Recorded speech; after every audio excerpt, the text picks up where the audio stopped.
Award-winning Drew Davidson on guitar. We're going to play a track for you first, then hear a little Drew live, raring to go, right here on the 90. Are we going to hear another tune from you?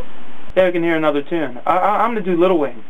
You are? Since you were saying that you like that, I thought, you know, I'm gonna do a version of that. Oh. Never before done. Oh, really? That's awesome. Let me get my microphone down here. And the vision behind this was I went to YouTube and was searching what everybody was doing with Little Wing, and everybody was sounding exactly like either Jimi Hendrix or Stevie Ray Vaughan. And I thought, what would Pat Metheny do if he did Little Wing? Oh, man. You know, so it won't be the full band behind me, but this is how I do a Little Wing, how I interpret it. We're tripping down memory lane here with Drew Davidson and Little Wing on the 91.1 local WHFC.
I was getting lost there. Oh my that kind of Little Wing. You know, if I was singing it, what is it? Well, she's walking.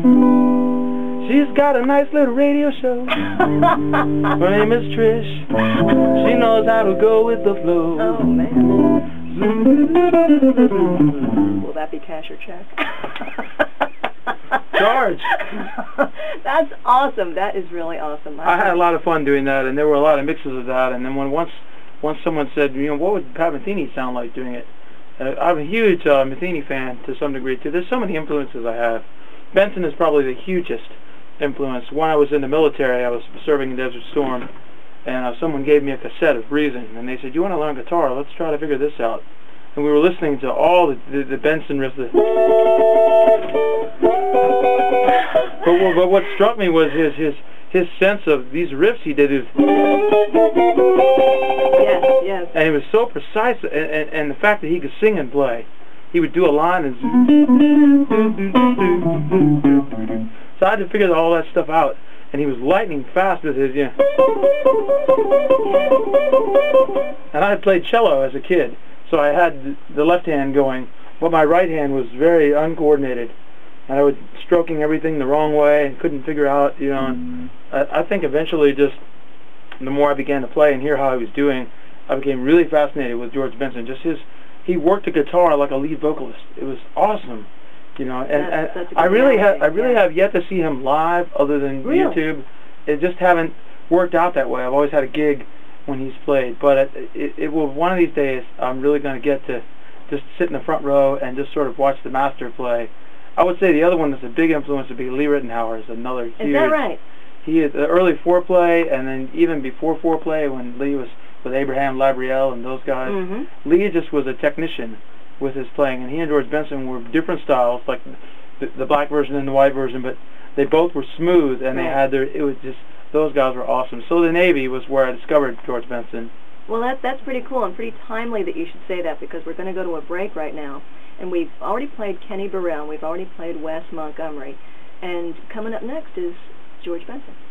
That's pretty cool. The 91.1 local WHFC, that is what you are tuned to. Drew Davidson continues his little stint here during the 91.1 local, and we'll get to it right after that.